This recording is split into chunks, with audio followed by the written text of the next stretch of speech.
ایک کہانی 29واں حصہ بابرکت ملک کنعان۔ ہم دودھ اور شہد بہنے والے ملک کنعان کو بطور بابرکت ملک جانتے ہیں۔ در حقیقت کنعان کے ملک کو کثرت کی سرزمین کے طور پر جانا جاتا ہے، اور اس میں کوئی کمی، فکر، اضطراب اور تشویش نہیں ہے۔ اس کی وجہ یہ ہے کہ ہم دودھ اور شہد بہنے والی سرزمین کے معنی صرف کثرت کے طور پر دیکھتے ہیں، تاہم بائبل میں کنعان دودھ اور شہد بہنے والی سرزمین ایک ایسی بابرکت سرزمین نہیں ہے جہاں سب کچھ ہمارے خیال کے مطابق چل رہا ہے، کیونکہ کنعان کی سرزمین میں زندگی، جہاں خدا کے لوگ یردن کو عبور کرنے کے بعد داخل ہوئے، بار بار ہونے والے جرائم، سزا، فریاد اور بحالی کا ایک سلسلہ تھے۔ تاہم بائبل میں دودھ اور شہد کے بہنے والے ملک کنعان کو مبارک ملک کہا جاتا ہے۔ آئیے اس خلاف قیاس کہانی کا آغاز کرتے ہیں۔ بائبل میں برکتوں کا خلاصہ۔ جب ہم کنعان کی سرزمین کے بارے میں بات کرنا شروع کرتے ہیں تو پہلے ہمیں یہ تلاش کرنے کی ضرورت ہوتی ہے کہ ہم کس برکت کے بارے میں بات کر رہے ہیں۔ اگر ہم بائبل میں برکت کے بارے میں یہ سوچتے ہیں کہ اس دنیا میں دوسروں کے مقابلے میں زیادہ ہونا، زیادہ خوشی منانا اور زیادہ لطف اٹھانا ہے، تو بائبل میں ایسی کوئی برکت نہیں ہے۔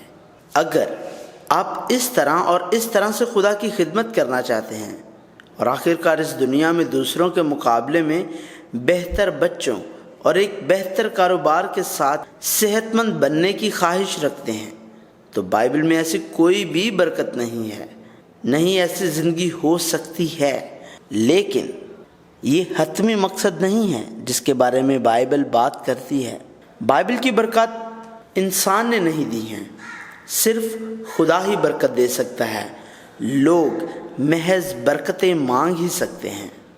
اس کا مطلب ہے کہ ہم خدا سے برکت مانگ سکتے ہیں، لیکن ہمیں یاد رکھنا چاہیے صرف خدا ہی ہے جو برکت دے سکتا ہے۔ یعقوب جانتا تھا کہ اگر اس نے اپنے باپ اسحاق کی برکت حاصل کی تو وہ واقعتاً برکت پائے گا، اور اس لیے اس نے اسے اپنے باپ کی برکت حاصل کرنے پر دھوکہ دیا، لیکن اس کی زندگی کبھی بھی بابرکت نہ تھی۔ خدا اپنے لوگوں کو برکت دینا چاہتا ہے، تاہم خدا کی برکتوں سے غم کی کوئی فکر نہیں ہوتی۔ بائبل میں خدا کی برکت کیا ہے؟ جب خدا نے ابراہیم کو حران سے دوبارہ بلایا تو اس نے کہا، میں تجھے ایک بڑی قوم بناؤں گا اور برکت دوں گا اور تیرا نام سرفراز کروں گا، سو تو باعث برکت ہوگا۔ جو تجھے مبارک کہیں ان کو میں برکت دوں گا، اور جو تجھ پر لعنت کرے اس پر میں لعنت کروں گا، اور زمین کے سب قبیلے تیرے وسیلہ سے برکت پائیں گے۔ پہلے خدا نے ابراہیم سے کہا، میں تجھے برکت دوں گا۔ دوسرا اس نے کہا ابراہیم ایک برکت ہوگا۔ تیسرا اس نے کہا وہ ان لوگوں کو برکت دے گا جو ابراہیم کو برکت دیتے ہیں، اور ان پر لعنت بھیجے گا جو ابراہیم پر لعنت بھیجتے ہیں۔ چوتھا اس نے کہا ابراہیم کے وسیلہ سے زمین پر تمام لوگ برکت پائیں گے۔ ہمیں اس متن کی ترجمانی کے لیے بائبل کا استعمال کرنا چاہیے۔ پہلے بائبل کہتی ہے کتاب مقدس نے پہلے ہی بتا دیا تھا کہ خدا غیر قوموں کو ایمان سے راست باز ٹھہرائے گا، اور پہلے ہی سے ابراہیم کو یہ خوشخبری سنا دی کہ تیرے باعث سب قومیں برکت پائیں گی۔ بس جو ایمان والے ہیں وہ ایماندار ابراہیم کے ساتھ برکت پاتے ہیں۔ تو ابراہیم کو جو برکت ملی وہ دنیا کی نہیں بلکہ آسمان کی برکت انجیل ہے۔ وہ انجیل ایک روحانی برکت بن جائے گی اور ایمان کے لوگوں کی رہنمائی کرے گی۔ نیز بائبل کہتی ہے تم نبیوں کی اولاد اور اس عہد کے شریک ہو جو خدا نے تمہارے باپ دادا سے باندھا جب ابراہیم سے کہا کہ تیری اولاد سے دنیا کی سب قومیں برکت پائیں گی۔ خدا نے اپنے خادم کو اٹھا کر پہلے تمہارے پاس بھیجا تاکہ تم میں سے ہر ایک کو اس کی بدیوں سے ہٹا کر برکت دے۔ بائبل کا مزید کہنا ہے کہ خدا نے ابراہیم سے کہا تمام قومیں ابراہیم کی اولاد کے ذریعے برکت پائیں گی۔ خدا خادم یسوع مسیح کو قائم کرنے اور برکت دینے کی کوشش کر رہا ہے۔ یہ اس لیے کہ پولس نے کہا پس ابراہیم اور اس کی نسل سے وعدے کیے گئے۔ وہ یہ نہیں کہتا کہ نسلوں سے جیسا بہتوں کے واسطے کہا جاتا ہے، بلکہ جیسا ایک کے واسطے کہ تیری نسل کو، اور وہ مسیح ہے۔ اب اگر جو خدا نے ابراہیم سے کہا تھا ہم ان چاروں چیزوں پر نظر ڈالیں تو یہ اس طرح ہوگا۔ پہلے خدا نے ابراہیم کو بشارت دی، دوسرا ابراہیم ایک برکت بن گیا کیونکہ اسے بشارت مل گئی اور وہ خدا کا فرزند بن گیا۔ تیسرا، خدا ان لوگوں کو برکت دے گا جو ابراہیم کو برکت دیتے ہیں اور ابراہیم پر لعنت بھیجنے والوں پر لعنت بھیجتا ہے۔ اس کا مطلب یہ ہے کہ ابراہیم خدا کا فرزند بن گیا جو خدا کا ہے، لہٰذا جو لوگ ابراہیم کے ساتھ چلتے ہیں وہی ابراہیم کی طرح انجیل کی برکت حاصل کر کے خدا کے فرزند ہوں گے، اور جو لوگ ابراہیم کی مخالفت کرتے ہیں وہ خدا کے فرزندوں کی طرح نہیں، دنیا کے بچوں کی حیثیت سے ہلاک ہو جائیں گے، کیونکہ ان کے پاس انجیل کی برکت جو ابراہیم نے حاصل کی نہیں ہے۔ چوتھا، زمین کی تمام قومیں ابراہیم کے وسیلے برکت حاصل کریں گی۔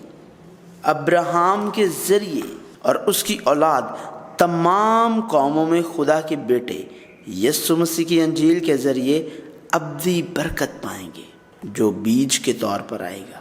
لہٰذا یسوع مسیح کے بعد انجیل تمام لوگوں تک پہنچے گی۔ اس کے بیٹے کی اس انجیل کا وعدہ بائبل میں پہلے ہی مختلف نبیوں کے ذریعے کیا گیا تھا۔ جب برکت کا تصور بدل جاتا ہے تو برکت کا معنی بدل جاتا ہے۔ اب ہم دیکھیں گے کہ بائبل میں خدا نے اپنے بچوں، اپنے لوگوں کو کیا برکت دی۔ یہ خدا کی موجودگی ہے۔ خدا اپنے لوگوں جیسے ابراہیم، اسحاق، یعقوب، یوسف اور یشوع اور داؤد کے ساتھ تھا اور اپنے لوگوں کے ساتھ چلتا بھی تھا۔ خدا کی مستقل رفاقت ابراہیم کے ہر راستے میں برکت ہے، کیونکہ خدا ان کے ساتھ ہے۔ خدا ان لوگوں کو برکت عطا کرتا ہے جو خدا کے ساتھ موجود کسی شخص کو برکت دیتے ہیں، اور ان پر لعنت بھیجتا ہے جو خدا کے ساتھ کسی پر لعنت کرتے ہیں، کیونکہ انہوں نے خدا پر لعنت کی تھی۔ تاہم جب انہوں نے گناہ کیا اور خدا کو چھوڑا، خدا ان پر تباہی لایا، جس کی وجہ سے خدا چھوڑ دیتا ہے۔ لہٰذا خدا کی موجودگی سے لطف اٹھانے کے لیے خدا کے ساتھ رشتہ کامل ہونا چاہیے اور خدا کے ساتھ تعلقات کو بحال ہونا چاہیے۔ تاہم خدا کے ساتھ تعلقات کی بحالی کا واحد راستہ انجیل کے ذریعے یسوع مسیح کے وسیلے سے ہے۔ یہی وجہ ہے کہ یسوع مسیح کے وسیلے سے خدا بطور ایمانویل آیا، جو حقیقی برکت اور انجیل ہے۔ اس طرح خدا کے ساتھ تعلقات بحال ہوں گے، اور جو لوگ خدا کے ساتھ چلیں گے ان کے پڑوسیوں کے ساتھ تعلقات بحال ہوں گے۔ مبارک شخص۔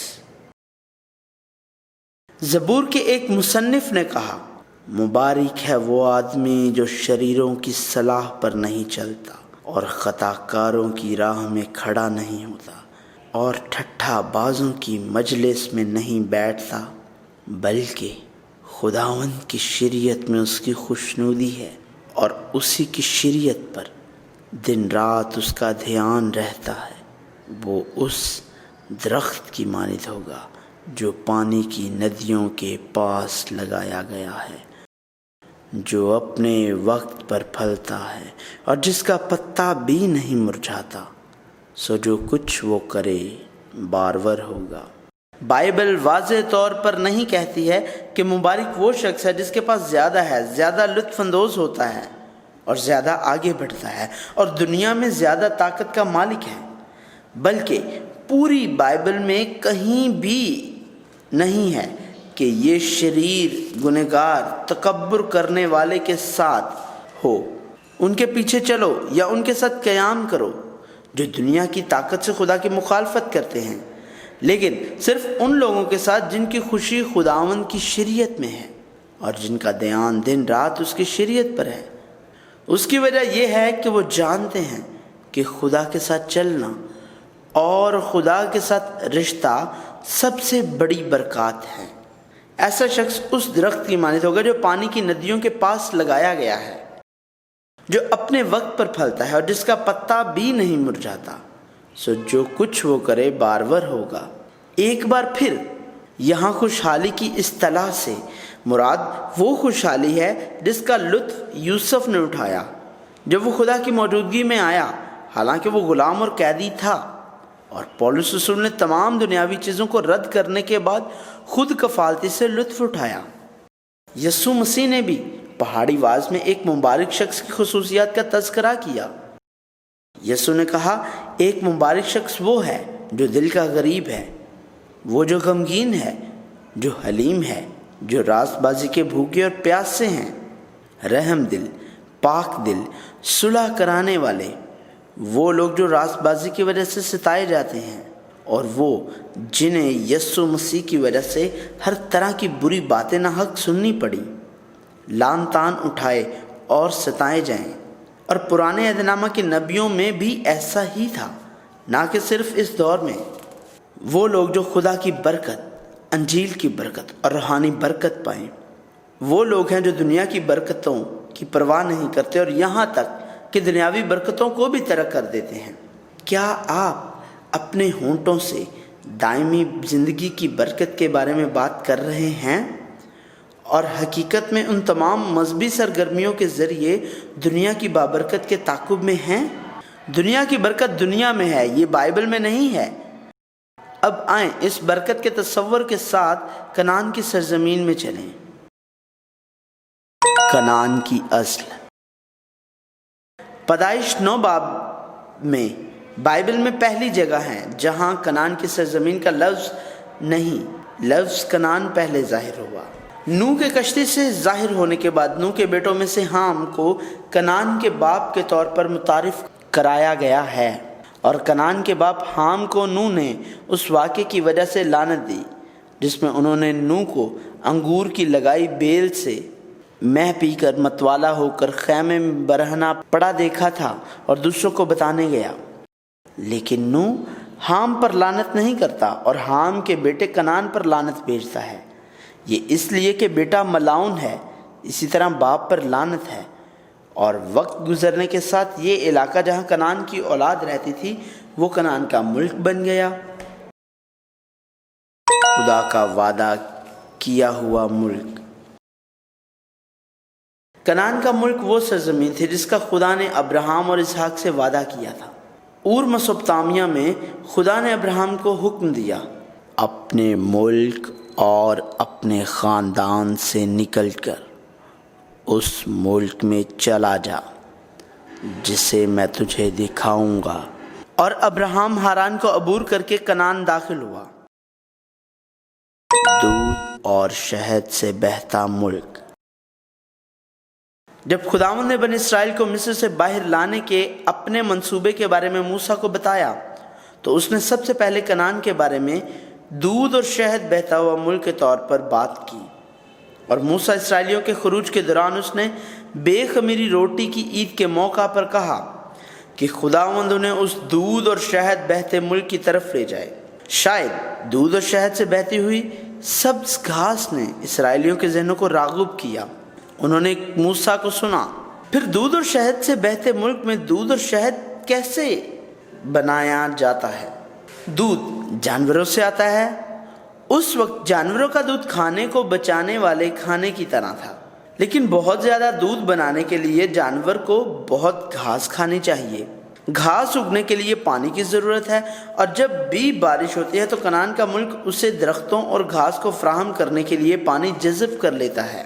تاہم بارش کے بغیر وہ گھاس نہیں اگ سکتی، اور اگر گھاس کافی نہیں ہے تو حیوان چکنائی حاصل نہیں کرے گا اور کافی دودھ نہیں بنا سکے گا۔